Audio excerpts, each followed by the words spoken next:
Yung sa new Senate po kasi from the inception, whether we talk about Senator Gatchalian, Senator Lacson, if there were people before them who espoused having our own building, ang idea kasi is to have an iconic na functional.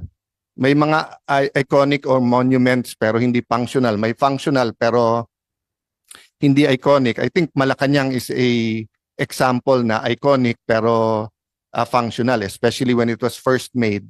Medyo ahead of its time din siya. Hanggang ngayon ginagamit, di ba? Pero ang gusto natin, best quality at minimal cost. A symbol of people's voice, the people's voice or of democracy. What do I mean by this? Siyempre, pag masyado mataas ang presyo, there are some who are saying bakit sinisiraan. Senate President, myself, no one has said na may irregularity, may anomalya. What we're saying is nagulat kami sa presyo. Kasi kung hindi natin ma-explain yung tamang presyo, imbis na magiging proud ang tao sa bagong building, baka kasuklaman nila, di ba? So that's why we're reviewing this. Next slide. So when Senate President asked me to do a review, very clear din siya, no delays, no further delays, and set a completion date and the cost of the iconic and functional new Senate building that we can be proud of. Bakit po? So far kasi moving target eh. You can dispute me later, Yusek, or kung sino yung present project manager. No? Next slide. So it's very important to us when we exercise oversight. So whether tinutuligsa namin bakit late na naman yung subway, or sinasabi namin bakit hindi pa high speed yung ginamit papuntang Bicol, or eto is an example, almost 1 trillion na ang budget ng DPWH. So ano ang o ano ang karapatan ng Senado na magtanong kung yung sariling naming building maraming tanong? 'Di ba? So hindi namin sinasabi na may anomalya sa subway, hindi namin sinasabi na may anomalya sa mga bagong airport, hindi namin sinasabing may anomalya sa almost 1 trillion. Pero paano naman namin sasabihin may delay to, mabagal to, yung plano nito hindi maganda, kung yung sarili naming building at sarili naming mga empleyado, let's all remember the senators are only 24. At 23 na lang dahil secretary na ng DepEd yung isa, no? But and that's a good example, we are temporary, di ba? Yung opisina, mga opisina namin dito, the SecGen pababa, yung person is temporary pero yung office nila is permanente. So, kung 2,000 ang gagamit ng building na to, point ilan percent yon, yung 24 na yon. Kahit sabihin mo ilan floor kami at mas malaki opisina namin, ang pinag-uusapan po natin dito, yung mga empleyado ng Senado. So pag sinabi nung mga empleyado, sir, hindi kami tinanong, sir, maliit opisina namin, sir, akala ba namin 4 na palapag, paglipat doon, bakit ganon? Hindi natin pwedeng sabihin magulo mga senador eh. Dati nang magulo mga senador eh. Wala naman nagsasabi, 24 kami, pare-pareho kaming may idea. Diba? But katulad ni Senator Padilla, wag niyo naman sabihin magulo, ang tinanong lang niya, may prayer room ba yan? Eh kung katulad dito po, nagre-renta lang tayo, may chapel tayo. Siguro naman courtesy lang natin sa mga kapatid natin Muslim na meron prayer room. Hindi naman siguro gulo yon. Pero syempre, itatanong namin yon. Kung hindi pa tayo nagkaroon ng senador na Muslim, wala pang magsasabi na wala pang makakapag-isip, wala bang Muslim sa DPWH, wala bang Muslim sa mga designer natin and everything, di ba? Kasi, or si Senator Pia, titignan niya yan kung meron lugar yan for breastfeeding. O hindi naman kailangan na lahat tayo maging nanay o nagbre-breastfeeding para malaman ito. Because this is billions of pesos. Next slide. So, what we want to do at the end of these hearings, I hope to only have 2 or 3.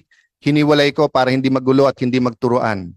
So wala dito yung Senate coordinating team except for I think ASEC Mulano, when you retired, you joined the Senate team, tama ho ba? Oo. So except for you, pero you're here as to testify kung ano yung mga nangyari before, di ba? When you were still Assistant Secretary. So except for you, wala dito yung SCT, and then wala rin po dito yung contractor. para nga hindi magturuan, para we can get the story. Narrative ang importante sa akin sa araw na to.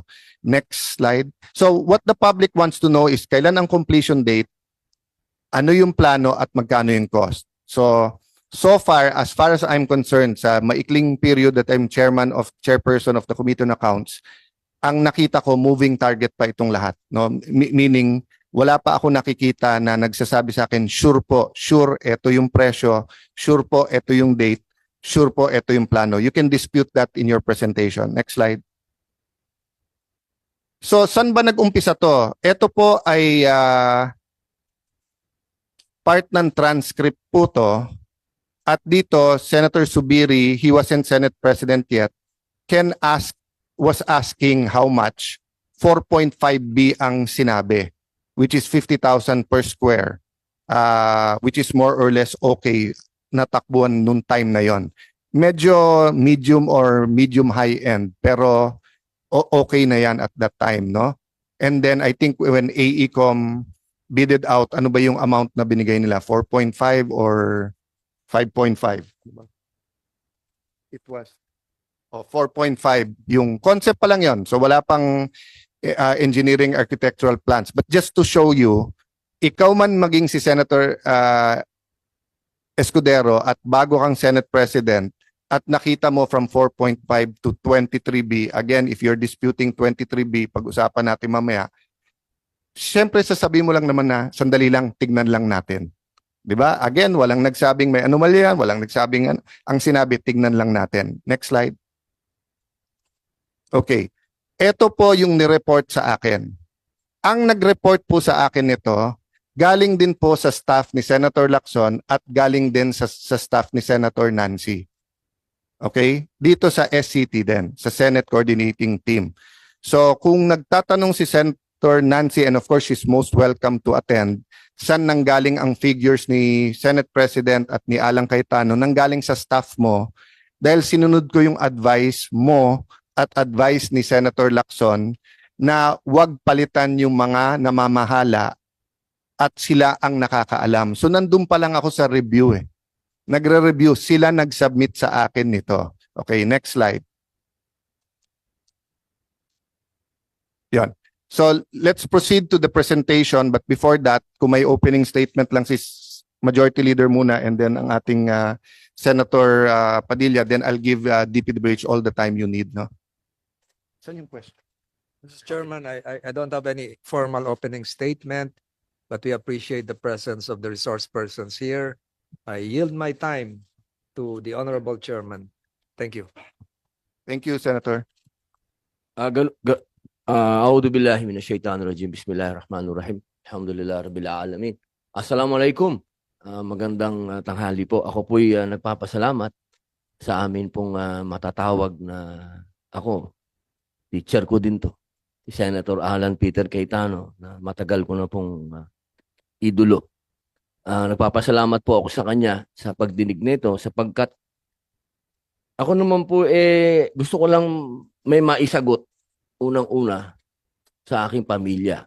Dahil ang unang dumadaan din ako sa pagdinig sa bahay namin, tinatanong sa akin tungkol dito. Hindi ko alam kung ano isasagot ko. Kung sa bahay namin, hindi ko alam kung ano isasagot ko, paano pa sa taong bayan?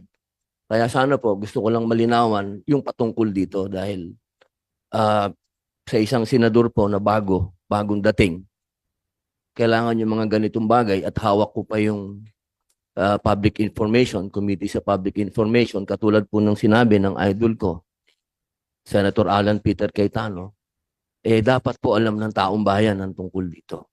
Yun lamang po. Maraming salamat po, Senator Alan. Thank you very much, Senator Padilla. At kami natututo din sa mga tinuturo mo at sa sipag na ginagawa mo sa Senate. We learn from each other. Yusek and sa DPWH family, as you're presenting, I made guide questions. Kung masagot nyo na, the good. Kung hindi, balikan natin mamaya. But basahin ko na para yung staff nyo medyo pinoproseso na to, no? So I think may slides para makita din nila. First, the original cost of the building as determined by DAED plans, no? Dun sa publiko na nakikinig, DAED is detailed architectural and engineering design, no? or others call it a construction set, di ba? Second, how much has been paid to date? Third, how much is pending evaluation, meaning variation orders, phase 3 or whatever? Hanggang pang ilang phase ba yan? So what is being evaluated now and by who? Fourth, what is the cost of works to complete the building in addition to the DAED cost? Fifth, what is the original construction duration for the approval of DAED to complete the building?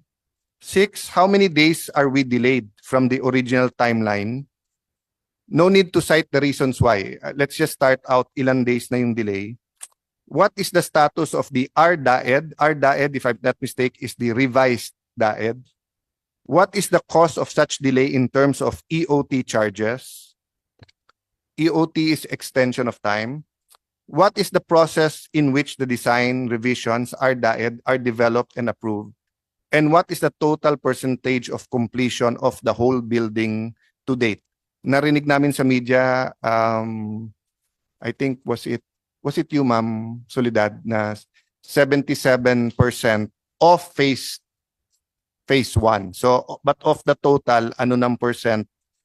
But feel free to explain kung hindi percentage later on. Lastly, Yusek Sadin, I understand dalawa yung role ng DPWH dito, implementing agency at saka project manager. So if you wanted to pass to any of the project managers, etc., I leave it up to you. So present in any way na komportable kayong mga taga DPWH. Thank you. Sir, you have the floor. Bismillahirrahmanirrahim. Assalamualaikum warahmatullahi wabarakatuh. The Honorable Senate Majority Leader, Senator Tolentino, of course, the Honorable Senator Alan Peter Cayetano, the Chairman Committee on Accounts, of course, Senator Robin Padilla, my idol for Mindanao. Again, my colleagues in the Department of Public Works and Highways and other members of the Senate, good afternoon po sa atin ulit. We'll be giving, Mr. Chair, the constructions of the Senate building updates.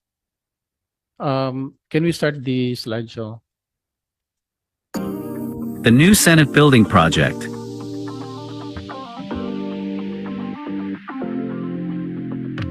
Located at the Navy Village, Fort Bonifacio, passing Tomo Extension, Taguig City.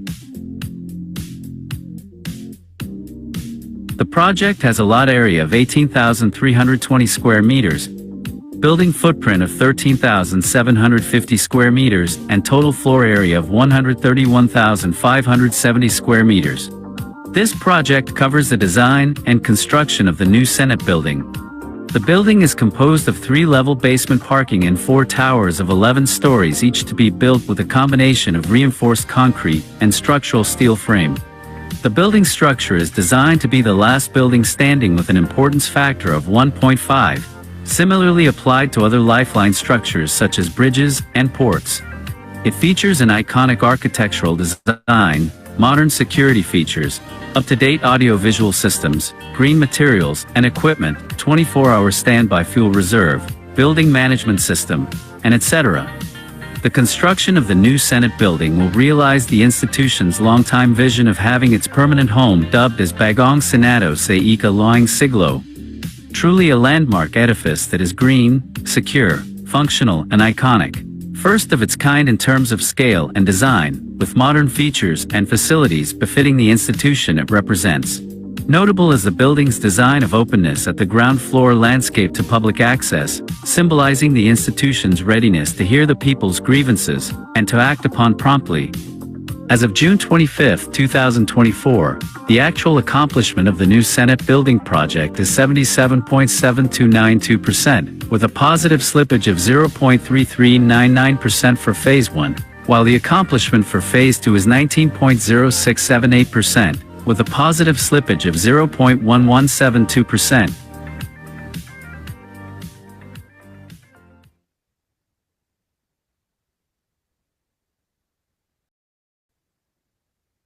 Mr. Chair, we have here 2 ongoing phases of construction. The Phase 1, which covered the core and shell, amounting to 8.6 billion pesos, includes the variation orders. And the Phase 2, which is actually 2.3 billion for the fit out of the projects. There's still phase 3, Mr. Chair, to cover the other pit out and the project to complete. So there are actually phase 1, 2, and 3, but right now we are implementing phase 1 and phase 2. Phase 1 has already attained a 77.38% accomplishment, while phase 2 is about 18.95% accomplishment. It can be recalled, Mr. Chair, in 2018, the Senate and the BCDA launched a global conceptual design competition for the new home of the Philippine Senate on February 14, 2018, in order to gather technically competent firms to come up with conceptual design for the Senate that is green, secure, functional, and iconic, and would represent its dignity as an independent institution as well as the values of democratic legislature. In the Reso 110 issued by the Senate, it actually identified the ICOM as the winner of the Global Conceptual Design Competition, which was actually identified for the conceptual design submissions of these projects. Next slide. Based on the approved concept design and proposed initial cost estimate from the ICOM for considerations of the Senate. Through this, Mr. Chair, the issuance of the multi-year obligational authority with instructions to proceed with the procurement was issued by the Senate. And Senate provided also emphasis on the project timeline, taking note that the phase-by-phase delivery of the session hall and each of the towers must be recognized. This was through letter November 10, 2018. With this, Mr. Chair, the pre-procurement activities was prepared by DPWH with the participating contractors called upon to submit financial and technical bid, including the preliminary architectural engineering design or the PAED, based on the conceptual design prepared by the ACOM. And with this, procurement proceeded with the Bids and Award Committee, of course, with the Senate representative from the Technical Working Group also participating in the discussions and deliberations. The winning bidder came out. The issuance of the notice of award also was issued to the winning bidder, which is Hillmark.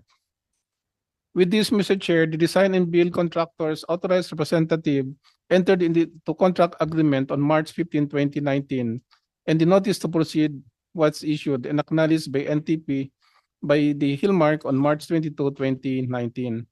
With this, Mr. Chair, the submissions by the Hillmark of the detailed architectural engineering design or the DAED with the quantity estimate based on the PAED in compliance to the ACOM recommendation. This was approved. The DAED was approved by concerned DPWH offices for DPWH DATS operation system, and the concurrence on the approved DAED plans by also by the Senate President. Mr. Chair, if I may backtrack a little on the memorandum of agreement, the responsibilities of the Senate here, as provided, the DPWH, the conceptual plans, the Senate provides the DPWH conceptual plans, minimum performance specifications and parameters, and indicative cost needed for the procurement services for the project through a design and build scheme in consonance with the provisions of the revised implementing rules and regulations of the Republic Act 9184 or the Government Procurement Act. It also create the Senate may also create a Senate coordination team or coordinating team or the SCT and designate a point person for this matter.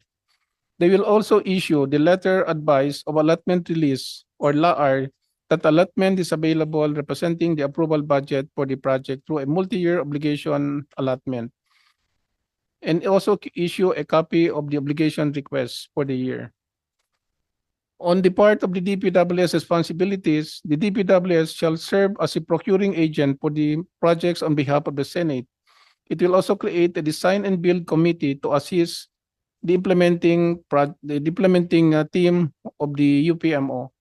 It will also provide an official receipt for fund transfer by the Senate and conduct public bidding, post-qualifications, and award the projects. It also approved the DAED plans and specification prepared by the winning contractor, designate a project management team to the UPMO, and undertake in coordinations with the Senate coordinating team the implementations of the project. Mr. Chair, with that MOA, the Department of Public Works and Highways issued on September 18, 2018, Special Order 144 creating the Design and Build Committee and Technical Working Group, repropose Senate of the Philippines Building Project at the Navy Village, Fort Bonifacio, Taguig City. The construction of the new Senate Building Project for Phase 1 and Phase 2, Mr. Chair, is captured through the organization's chart of the project implementations. You could see here, Mr. Chair, that the Senate of the Philippines, the Chairperson's Committee on Accounts, is hereby aided by the Senate Coordinating Team with Senate official personnel, the Senate site engineers for the construction management, the Senate design team, and the Senate quantity surveying team.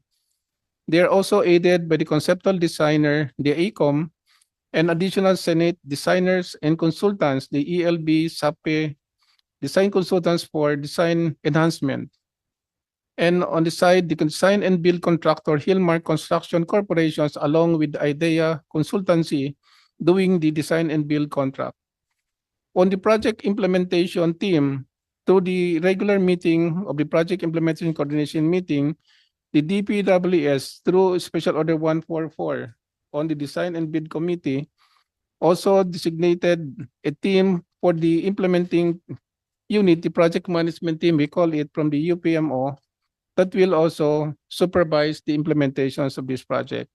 And the Bureau and Services, particularly the BOD, BOC, the BRS, the legal services, and the financial service, support also the team of the department in the implementations of this project.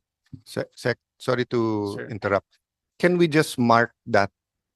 We'll go back to that mamaya. So I don't want to disturb you with questions now, but my questions are about PMO later. So I just want to refer to that slide mamaya. Can you just, whether that slide number or whatever. Yeah. So, Mr. Chair, the constructions of new Senate building projects here, which is actually our applicant partner in the constructions from the Senate team, with the name of the personnel in charge also here, because they are actually our complementary team with the project management team created by DPWH. So ito po yung nagtutulungan po sa implementations ng projects, which basically meet each other during the Senate coordination team from the design, project management, and even the central coordination meeting. On DPWH, Mr. Chair, we have also this chart, these organizations that also shows a complete staff work that will also operate and implement the projects. On the funding source from the Senate that we received, Mr. Chair, Phase 1 with Ebayoma, FY 2018 with 8.9 billion pesos. Phase 2 with MICA of 2.5 billion pesos. Phase 3, another MICA 2023, 10.33 billion pesos with an amount of 21.7 billion pesos. The funds here, Mr. Chair, is actually with Senate, and the fund transfer releases to DPWS by the Senate of the Philippines is only done on a quarterly basis based on the projected cash flow of the construction schedule. So on the next slide, please. The new Senate building phase 1 scope of works, Mr. Chair, which is actually the core and shell, entails a total of about 131,000 square meters in total floor area. Next slide. The cost here, Mr. Chair, is about 8.67 billion pesos, which is the original contract. And variation orders 1 to 5, which account to a total of 549 million pesos, were actually reviewed and approved by the SCT and the DPWH. Mr. Chair, you could see here the evaluations done by variation orders, where in the case of variation order 1 with an amount of 150 million pesos, the variation order submitted by Hillmark on July 2020 was approved by DPWH on October 2020. The delays on the approval attributed here on the COVID-19, the long processings of the cutting trees permit, and the compliance with the supporting documents. On the variation order number 2, which is also essential, however, there's no cost involved because this will complement through DO 2017 issued the DO 143, which is actually the PCM monitoring of the department. So there were 163 items of work that were actually identified to meet with the actual PCMA compliance. So there's no money involved here, and it's only the adoptions to the monitoring systems of the Department of Public Works and Highways based on DO 143. And DO BO3, which account to 73 million pesos. In here, the revised DAED submitted by the contractor on October 6, 2020 was approved by DPWS on December 4. And the Senate concurred this on March 1, 2021. The variations order submitted by the contractor on March 16, the Senate pre-approval, all the projects here, Mr. Chair, for the variation order, starting variation 3 all the way up, actually securing the variation pre-approval from the Senate, which is actually reviewed by the SCT before DPWS will approve this variation order. On the variation order number 4, which account to a total of 270 million pesos, again, another DAED, which is second DAED submitted by the Hillmark on March 25, 2021, was approved by DPWS on June 20, 2021, and the Senate concurrence on December 4, 14. The Hillmark submitted on September 27 for the variation order, the pre-approval again on December 14, and the variation approved by DPWS on September 2. The additional delay here also, Mr. Chair, aside from the review of these variation orders, also account to the setting of the elevations of the foundations for the ground elevation or the ground floor of the building at the time when the BCDA road network along the periphery of the Senate building was constructed. There was a contest on the elevations issue, which eventually it ends up by adding 50 centimeter to the height of the original alignment. And that could set actually the road below with the ground level higher than the road of the of the BCDA roads. For variation order number 5, which is about 54.8 million pesos, involved 62 items of work. Another DAED submitted by the Hillmark and approved by DPWS on June 22, and Senate concurrence on December 14. Then variation order submitted on March 8, 2023, and again Senate pre-approval on May 9, 2023, and variation order approved by DPWS on July 28, 2023. All the 5 variation orders here, Mr. Chair, account to 549 million pesos, which is 6.81% of the original contract amount. At this period, Mr. Chair, the total disbursement from the 8.16 billion pesos contract of the contractor, 6.205 billion was actually disbursed, which is equivalent to the 77% accomplishment for this core shell phase 1 projects. On the phase 2 scope of works, this is basically, Mr. Chair, focus on the pit out. Sorry, of sir, the- pakiulit. So yung The total disperse, disbursement how much has for been phase paid? 1 is 6.205 billion pesos, which constitutes 16 Is, billings. sorry, is 6.25. 6.205 po. This is equivalent to 16 billings po, Mr. Chair. Okay. And it correlates to To do 77% physical ito yung accomplishment. bayad na. Opo. May sinisingil pa sila dito, wala na. Meron pa po siya kasi 8.6 po yung contract niya. So the balance of which is still the remaining works to be completed. But dun sa 77%, fully paid siya. Not yet, sir. 6.2%, 6.2 billion lang. No, 6.025 is 77% of the 8 point. Tinan mo daw.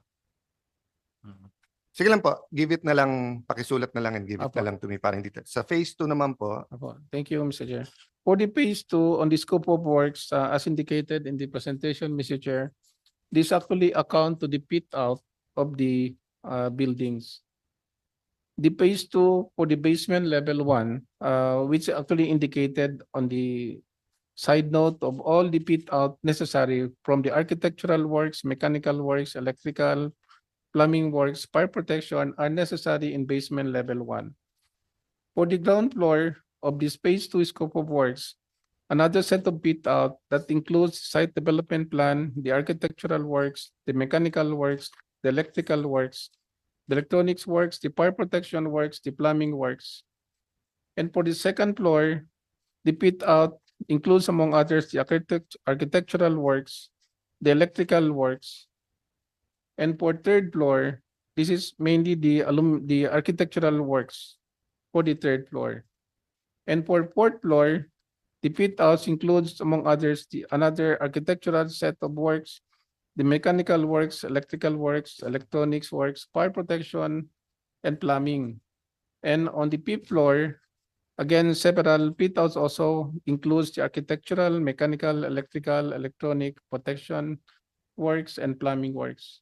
On the sixth floor, again, another set of fit outs also that are actually necessary for this contract, Mr. Chair. So right now, Mr. Chair, we have an original contract amount of 2.375 billion pesos for phase 2, of which 356,288,000 pesos, which account to 15% as advance payment, is the only billing that contractor has filed for phase 2. Sec, can I clarify? So Opo. yung 2.375, which is The contract for phase 2 the po. negotiated contract for Yes, fit sir. out, Ito na po. Opo. kompleto na fit out niyan from basement to 6th floor? Selected lang po siya, Mr. Chair. Because he did not consider the entire fit outs as necessary. Kaya nagkaroon siya ng phase 3 to complement the remaining fit outs plus the Okay. work to complete. So fit out siya ng basement to 6th floor pero hindi pa kompletong fit out. Yes. Okay. Opo. So with this, Mr. Chair, we have actually a receipt of the variation order given by Hillmark, which is actually the subject of the meeting by the DPWS and the SCT.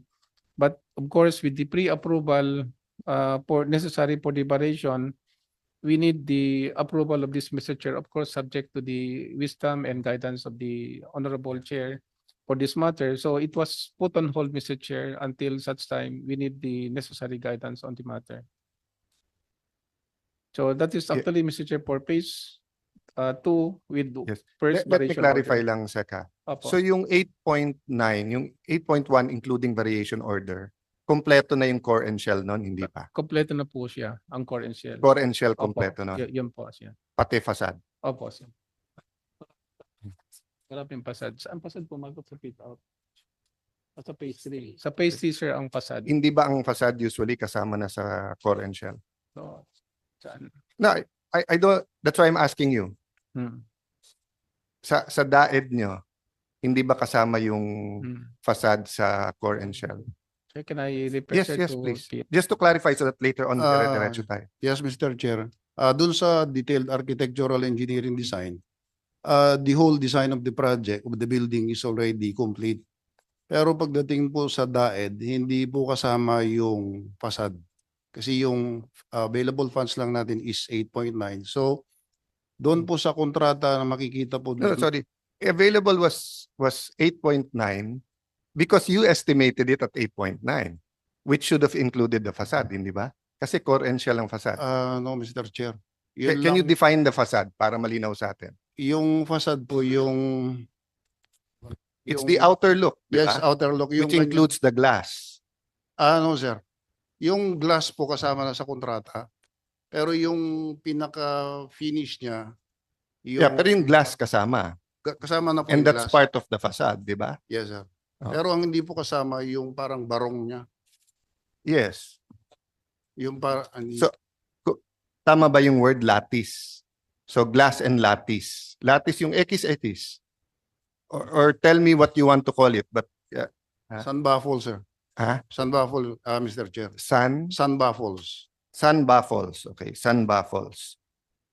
So in your professional testimony, the facade, the sun baffles is not part of the shell and core. Yes, Mr. Chair. San Falls is not included in the 8.9 billion. So if I ask any architect around the country, pag nag-build kayo ng nag-bid kayo ng shell and core, kasama ba dito ang facade? They will answer me no.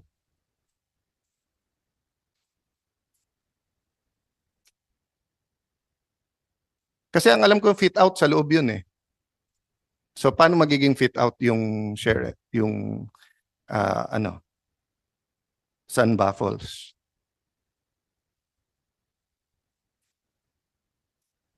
Lahat ng building may facade. Etong GSIS may facade yan. Ang alam ko sa shell and core nila sinama yan. Hindi nila sinama yan sa fit out.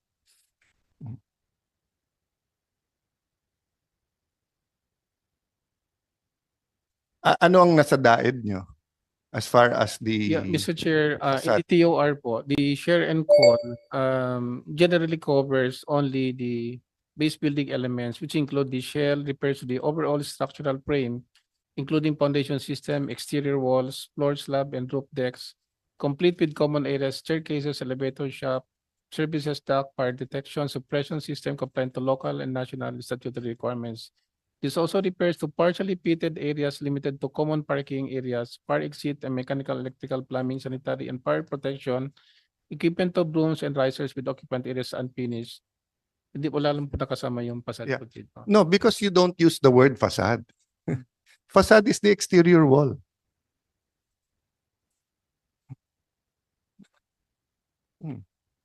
So you mean hindi nyo kinuna ng hill marks ng coat for the facade? I will put you guys under oath. I know that they quoted to you. Do not try to fool me. May quote sila sa inyo.